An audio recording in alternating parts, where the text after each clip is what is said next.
Ladies and gentlemen, boys and girls, people of all ages, my name is David Popovich, aka the Bookworm, and welcome to Bookworms Goosebumps 2000 Retrospective.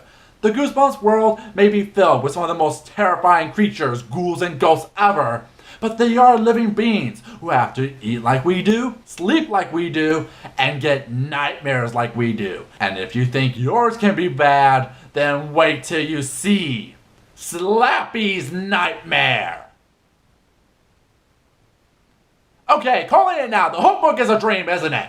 Okay, so the book starts out with the character Jimmy O. James, which I guess means this is a prequel to Bride since he gets rid of Slappy then, but we see him and Slappy doing a show and it's going as it always does. Have you ever dived into a plate of spaghetti? Slappy asked, leaning close until his face was nearly against Freddy's. Freddy laughed nervously. Huh? Spaghetti? Why would I dive into spaghetti? Because you look like a fat meatball to me, Slappy rasped. A few kids laughed. Several others gasped. Slappy, be nice, Jimmy pleaded. Chill, brah. I was only joking. Don't go PC me over something as stupid as feelings. Actually, come to think of it, Slappy would fit perfectly within the alt-right movement. He wants to say whatever he wants without any consequences, loves to drive people crazy, and when people call him out on his BS, he cries and wails like the baby he is. No, really. The doors are locked! A woman screamed, her voice nearly drowned out by the deafening wail from Slappy's open mouth. We can't get out! Let us out! Let us out! My ears! It feels like there's a knife in my ears! Well, Jimmy is sick of Slappy's alt-right bull and says he and Slappy are over, but Slappy argues that Jimmy needs him. You need me, Jimmy, old boy, Slappy continued. How else could a geek like you get in all the newspapers? So we made a few brats scream and cry. So we burst a few eardrums. Big deal! You'll be famous!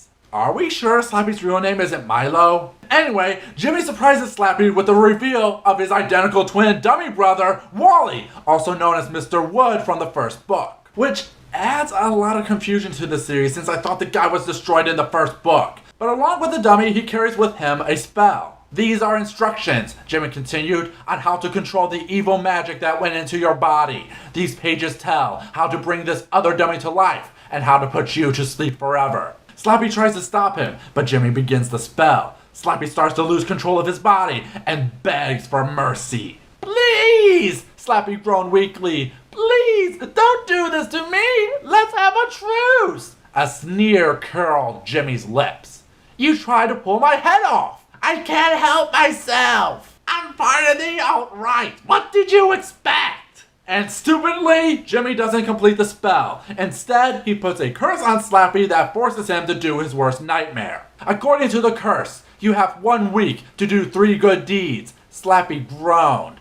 Good deeds? He murmured weakly. You have to do 3 good deeds and no evil, Jimmy continued. If you don't do the 3 good deeds in a week, you will fall asleep and never come to life again. He then gives Slappy to a girl who came backstage to see him and gives him to her so he can perform those good deeds. Yes, this is as stupid as you think it is. Will Slappy really change? Will he do the 3 good deeds? Was it right to give him to Georgia? Or have I done something really horrible here today? Are those questions supposed to be rhetorical? I'm not sure how to react to this cover. I get what it's supposed to be, Slappy waking from a nightmare, screaming in terror at the horrors he witnessed with his bloodshot eyes awash in fear, and I don't feel anything about it. It's not scary. I don't see it as funny. I don't know how you would make it better, but every time I look at this cover, I'm hit with the same emotion.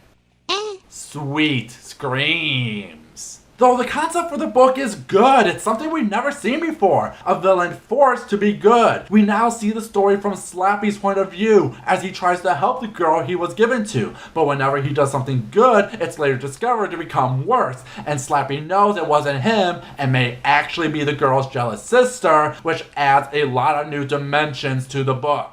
And then the ending mucks it up as always with a confusing third act which brings up a lot of questions, an obvious twist you can see coming from the title, and leaves you like you just wasted your time. Not to mention a lot of questions about continuity with the books that makes the Marvel Universe look simple. It was a good idea, but it all falls apart in the end. What about you, Internet? What's your opinion about Slappy's Nightmare?